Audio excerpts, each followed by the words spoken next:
नमस्कार। आज हम एक दिलचस्प विषय पर जानकारी साझा करेंगे, नागपंचमी का त्योहार और वन्यजीव संरक्षण कानून। जी। खासकर सांपों के संदर्भ में हमारे पास एक तो मध्य प्रदेश सरकार का आधिकारिक पत्र है। हाँ, वो क्रमांक 5976 वाला। हाँ, 9 जुलाई 2025 का।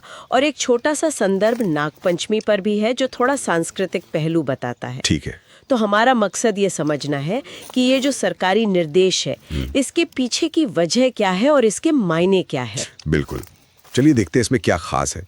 तो नागपंचमी, जैसा कि दूसरे स्रोत में भी जिक्र है, पारंपरिक रूप से तो मतलब नागों की पूजा का त्योहार है। हाँ, सांस्कृतिक महत्व तो है इसका। रक्षक और वो उर्वरता का प्रतीक मानते हैं कई जगह। बिल्कुल, लेकिन यहीं पर ये सरकारी पत्र जो है जी। ये 9 जुलाई 2025 को जारी हुआ है। जी, प्रधान मुख्य वन संरक्षक मतलब राज्य के जो वन्यजीव मामलों के हेड हैं, उनके ऑफिस से। हाँ, और ये पत्र एक मुश्किल सवाल खड़ा करता है। इसमें लिखा है कि त्योहार के लिए सांपों को पकड़ने की प्रथा है और इस साल की तारीख भी दी है 29 जुलाई 2025।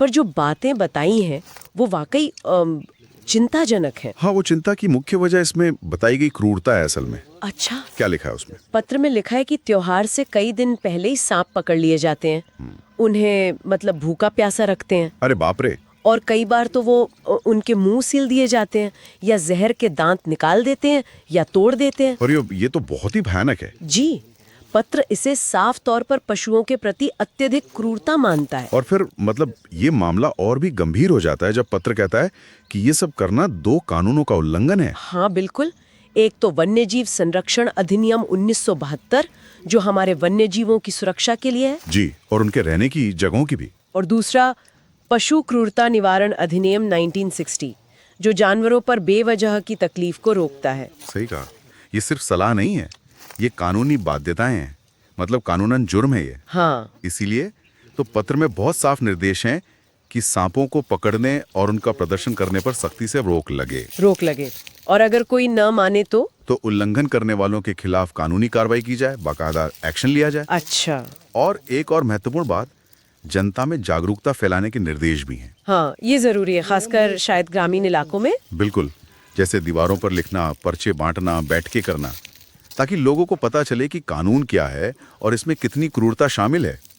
और गहन गश्त मतलब इंटेंसिव पेट्रोलिंग का भी आदेश है। अच्छा, यानी कड़ी निगरानी रखी जाएगी। जी, और ये कोई मतलब नई बात नहीं लगती है। पत्र में पुराने निर्देशों का भी जिक्र है, 2014, 2017, 2020 के। ओह, तो ये समस्या काफी समय से चली आ रही है।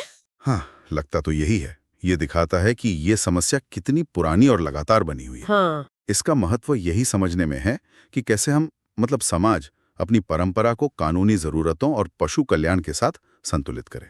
तो इस सब का निचोड़ क्या निकलता है, सार क्या है? देखिए, ये पत्र साफ तौर पर एक पारंपरिक प्रथा और दूसरी तरफ पशु कल्याण और कानूनी जिम्मेदारियों के बीच एक तनाव दिखाता है। हाँ, एक तरफ आस्था है, दूसरी तरफ कानून और नैतिकता। बिल्कुल, सरकार की कोशिश है कि त्योहार की भावना को ठेस ना पहुंचे, लेकिन कानून भी ना टूटे और वो जानवरों पर अत्याचार भी ना हो। ये तो बड़ा मुश्किल संतुलन है। हाँ, ये स्थिति हमें सोचना पर मजबूर करती है कि भारत में जो सदियों पुरानी सांस्कृतिक प्रथाएं हैं वो आज के वन्यजीव कानूनों और नैतिक विचारों के साथ कैसे चल सकती हैं, कैसे तालमेल बिठा सकती हैं। सही बात है, ये सिर्फ नागपंचमी का ही मुद्दा नहीं है। नहीं, बिल्कुल नहीं।